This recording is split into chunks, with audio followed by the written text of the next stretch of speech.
Alors, on est dans une mini-série dans le cadre de l'étude sur l'écriture.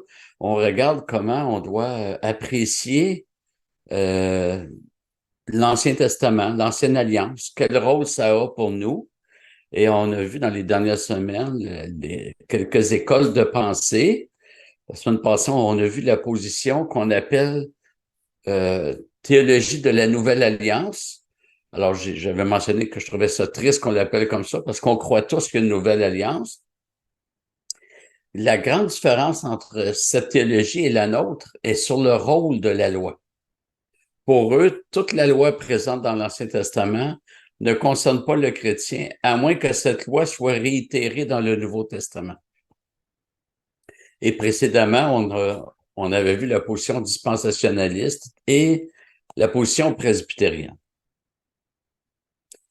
La position réformée baptiste, et c'est la même chose pour la position presbytérienne, ne rejette pas la loi de l'Ancien Testament. Nous avions vu que l'apôtre Paul, dans Éphésiens 6, exhorte les enfants à être soumis à leurs parents et sur la base du commandement, tu honoreras tes parents. Le Nouveau Testament affirme simplement que l'amour accomplit la loi. L'amour ne remplace pas la loi. L'amour accomplit. Excusez-moi. Or, le verbe accomplir n'implique pas la cessation, mais plutôt l'arrivée à son but final. Et c'est le même verbe grec qu'on retrouve dans Matthieu 12, versets 17 et 18, afin que s'accomplisse la parole du prophète Isaïe. Voici mon serviteur que j'ai choisi. L'accomplissement de cette prophétie-là ne signifie pas du tout qu'on passe à autre chose, puis que c'est terminé. Au contraire, le serviteur vient et ça annonce quelque chose qui prend toute sa place. Et alors, l'accomplissement de la loi, c'est la loi qui prend vraiment sa place parmi le peuple de Dieu. Et on avait vu le verset suivant, Romains 13, 8, ne devez rien à personne, si ce n'est de vous aimer les uns les autres, car celui qui aime les autres a accompli la loi. Alors, encore une fois, il n'est pas question de remplacement, il est question d'accomplissement. C'est en, c'est en aimant notre prochain qu'on se trouve à accomplir la loi. Parce que je l'aime, ben, automatiquement, je le tuerai pas, je le volerai pas, je porterai pas de faux témoignages contre lui. J'ai juste à l'aimer et j'accomplis ce que les commandements demandent. On va regarder maintenant un élément majeur de l'herméneutique biblique. L'herméneutique qui est l'ensemble des règles d'interprétation des Écritures. Et ce n'est pas nous qui décidons de ces règles-là. On doit les constater dans l'Écriture, comment, en particulier, Jésus et les apôtres ont interprété les textes de l'Ancien Testament. Donc, on doit se mettre à leur école pour, euh, pour bien comprendre. Et un des principaux éléments, c'est de considérer que de l'Ancienne à la Nouvelle Alliance, il y a un passage de l'ombre à la réalité. C'est-à-dire, il y a un passage des préfigurations, des types, des ombres à la Nouvelle Alliance, qui est celle de l'accomplissement, là où Dieu déverse ses promesses. Alors, on doit considérer ça, que ce qui est dans l'Ancien Testament, c'est des ombres. Euh, Qu'est-ce que la totalité des chrétiens s'entendent pour dire que les sacrifices d'animaux, c'est des ombres. Mais les dispensationalistes classiques, parce qu'il y a eu des développements par après, là, mais les dispensationalistes classiques croient qu'il y aura un retour des sacrifices d'animaux dans le millénium, puis que Dieu va vouloir ça. Dieu va rétablir les sacrifices d'animaux dans son temple lors du millénium. Alors que Jésus avait dit à la Samaritaine, l'heure vient et c'est maintenant où c'est en esprit et en vérité que vous adorerez. Ce n'est plus à Jérusalem ni sur cette montagne. Jérusalem s'est terminé comme ville de culte. Donc, ceci dit, il y a d'autres ombres qui ne sont pas appréciées comme telles. Par exemple, la nation juive, le territoire d'Israël, le temple de Jérusalem. Il y a des gens qui croient que ça a encore une place dans le plan de Dieu, une place particulière. Et comme je vous ai souvent dit, les ombres de l'Ancienne Alliance agissent comme des maquettes. C'est là pour annoncer, pour préparer. Colossiens 2, 16 et 17 dit « Ainsi donc que personne ne vous juge à propos de ce que vous mangez et buvez, ou pour une question de fête, de nouvelle lune ou de sabbat. Tout cela n'est que l'ombre des choses à venir, mais la réalité est celle du Christ. » Et dans Hébreux 8, ceux qui célèbrent un culte qui est une image et une ombre des réalités célestes, ainsi que Moïse en fut divinement averti, quand il allait construire le tabernacle, regarde, lui dit Dieu, tu feras tout d'après le modèle qui t'a été montré sur la montagne. Mais maintenant, Christ a obtenu un ministère d'autant supérieur que les médiateurs d'une alliance meilleure, fondée sur de meilleures promesses. Et au verset 13, en appelant nouvelle cette alliance, il a rendu ancienne la première.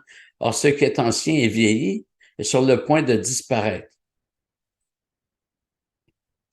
L'auteur de l'Épître aux Hébreux informait les lecteurs du temps des apôtres que l'ancienne alliance était sur le point de disparaître. Hébreu a été écrit avant l'an 70 et c'est en 70 que l'ancienne alliance s'est terminée. On se base sur quoi? Ben, dans ce qu'on appelle le discours eschatologique qu'on retrouve dans Matthieu 24, Luc 21, Marc 13. Jésus dit, mais lorsque vous verrez les pierres du temple tomber, ce sera le commencement de la fin. Et c'est en 70 que ça s'est passé. Et ce qui a disparu, c'est pas seulement l'alliance, l'ancienne alliance. C'est toutes les institutions de cette alliance, toutes les modalités. Dans les dernières semaines, on a vu le texte de 2 Samuel 7, où il est question de l'alliance davidique. Donc, et aussi le texte d'Ézéchiel 37, où il est question de la reconstruction du temple. Alors, s'il y en a qui étaient pas présents puis qui veulent voir ces vidéos-là, elles sont sur notre site. Et ces deux textes nous montrent que la réalisation des promesses est impossible dans ce monde-ci. Dieu avait promis que son sanctuaire serait reconstruit et qu'il demeurait pour toujours, pas pour 1000 ans, pour toujours. Alors que tout ce qui est construit sur cette terre-ci va complètement brûler, y compris, admettons, le temple de Jérusalem s'il était reconstruit. Et quel était le but du temple? C'était de présenter sous forme d'ombre la personne de Dieu et la nécessité du Messie. En fait, le temple servait à placer le peuple dans la condition d'Adam et Ève. Adam et Ève ont été expulsés du jardin. Dieu, c'est comme si Dieu disait, mais ma communion avec vous, sur la base de l'alliance des œuvres, ma communion avec vous, elle est brisée. Et dans le temple, il y avait le lieu très saint où les Israélites ne pouvaient pas se rendre. Il n'y avait pas d'intimité. Donc, ça reprenait la condition d'Adam et Ève lorsqu'ils ont été expulsés du jardin.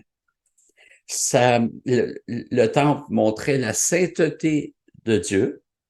Il est un Dieu à part. Le temple montrait le péché de l'homme, puisque l'homme ne peut pas s'approcher de Dieu, c'est parce qu'il est pécheur. Les sacrifices montraient, les sacrifices qui étaient faits au temple, montraient que Dieu agrée la substitution, c'est-à-dire la mort d'une victime innocente à la place du pécheur. Et Jésus vient, il meurt et le voile du temple se déchira en deux, de haut en bas, qu'un évangile dit, pour montrer clairement que c'est l'œuvre de Dieu. C'est pas quelqu'un qui s'est placé en bas du temple pour le déchirer. Non, ça a commencé en haut. Une quarantaine d'années plus tard, comme Jésus l'avait annoncé, le temple est totalement détruit. Et vous noterez qu'il y a un désintérêt total des apôtres pour le temple, pour la reconstruction. Ils n'en parlent pas. Au contraire, ils disent que c'est une ombre, puis que finalement, le Messie, Jésus, il bâtit quoi? Il bâtit pas le temple fait de pierre, il bâtit son Église. L'Église est le temple de Dieu, pas un des deux temples, mais le temple. Et il me semble que le développement, le passage de la notion du temple de Dieu de l'Ancienne à la Nouvelle Alliance nous conduit naturellement à cette conclusion. Alors, c'est les apôtres, même Jésus, quand il dit détruisez ce temple et en 3 jours je le rebâtirai, c'est marqué dans un des évangiles, il parlait du temple de son corps.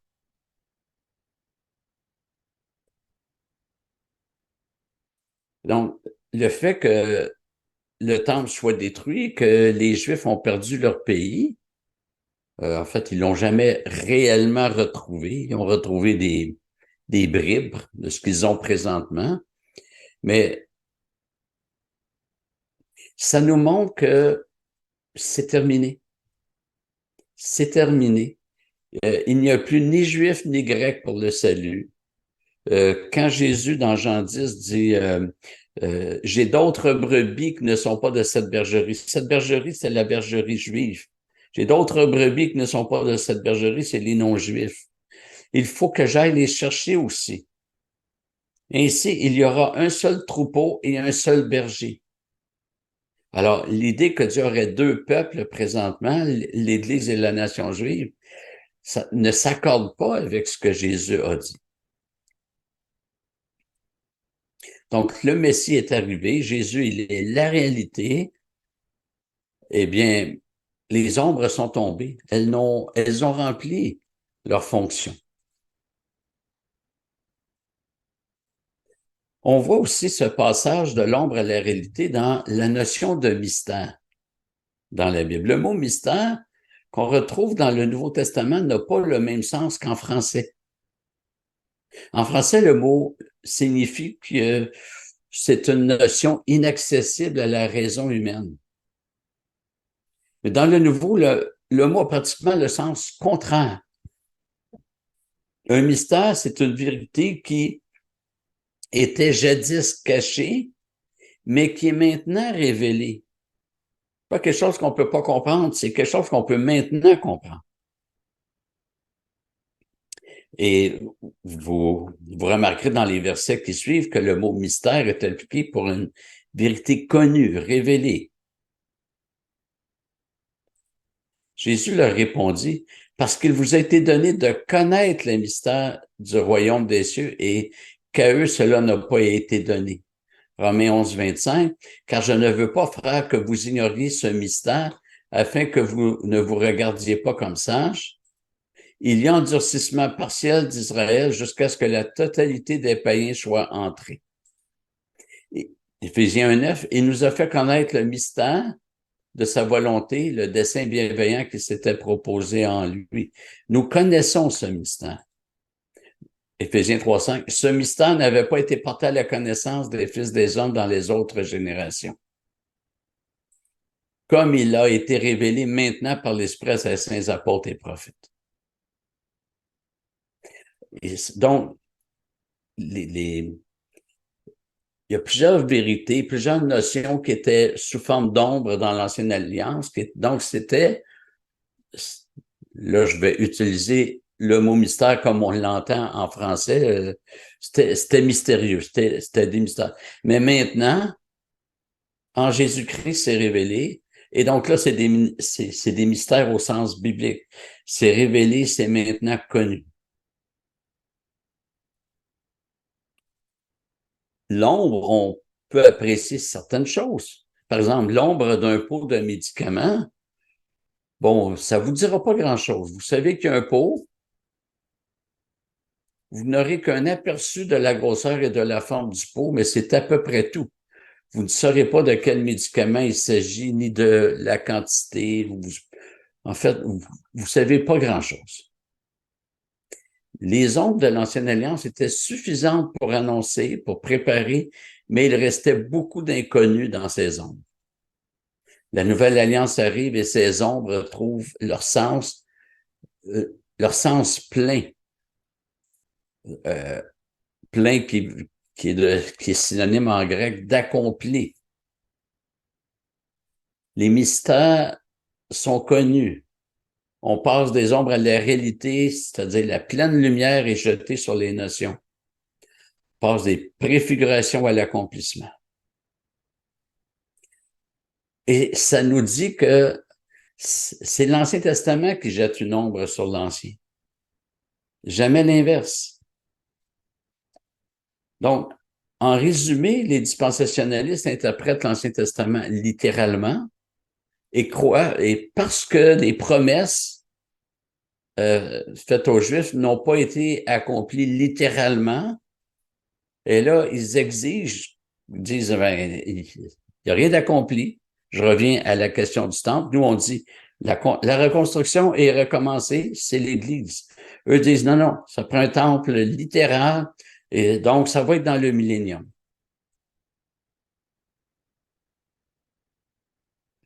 En passant, vous remarquerez, le millénium, le seul texte qui parle du millénium, c'est Apocalypse 20. Il y a rien dans ce texte-là qui dit que Dieu va déverser ses promesses pour Israël dans le millénium. Nous, les réformés baptistes, nous croyons que les promesses de Dieu sont déjà accomplies ou en voie d'accomplissement pour la grande majorité. Il reste le retour de Jésus, notre résurrection finale, il reste l'établissement de nouveaux cieux, nouvelles terres. Bon, ce qui est eschatologique, les choses de la toute fin, mais pour le reste, c'est pas mal accompli. Jésus en a déjà accompli beaucoup. Une des attaques qui nous est adressée par les dispensationalistes, c'est que nous spiritualisons tout. Et par spiritualisation, ils affirment que nous dématérialisons tout. On dématérialise les promesses. Par exemple, le temple physique, nous comprenons que c'est un temple spirituel qui est l'Église. Alors, premièrement, c'est pas la 1689 qui le dit, c'est la Bible. La 1689 étant notre confession de foi, mais c'est la Bible qui le dit. Mais deuxièmement, la critique n'a pas de force. L'Église n'est pas immatérielle. L'Église, ce sont tous les chrétiens avec leur corps bien matériel. Paul dit aux Corinthiens, ne savez-vous pas que votre corps est le temple du Saint-Esprit? C'est matériel. De leur côté, les presbytériens, théologiquement, sont plus près de nous, mais la grande différence, c'est qu'ils croient que l'appartenance à l'Ancienne Alliance, en raison du lien généalogique, demeure dans la Nouvelle Alliance. Ils ne considèrent pas que la descendance généalogique est une ombre, alors que nous croyons que la descendance généalogique était l'ombre de la descendance spirituelle. Dans l'Ancienne Alliance, on était incorporé à l'alliance, à cette alliance-là, par engendrement. On venait au monde de parents juifs, on était juifs, c'était une alliance ethnique. Alors que nous disons, oui, c'est vrai pour l'Ancienne Alliance, mais on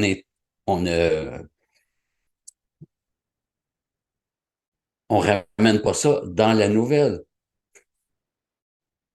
On appartient à la Nouvelle Alliance parce que nous avons été engendrés spirituellement. D'ailleurs, j'ai mentionné il n'y a pas longtemps, mais je répète un peu parce qu'il y a des nouveaux, que toutes les alliances dans l'Ancien Testament ont été faites avec une tête d'alliance et leurs descendants biologiques. Noé, Abraham, Exode 19 pour la nation juive. Euh, le, la nouvelle alliance a comme tête d'alliance Jésus. Jésus n'a pas eu de descendants biologiques. Il n'a que des descendants spirituels. On voit ça dans Ésaïe 53:10.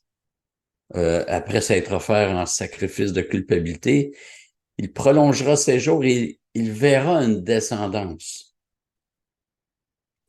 Et dans Hébreux 2, je pense, là, je vais par cœur un peu, Jésus dit à son Père, me voici, moi et les enfants que tu m'as donnés.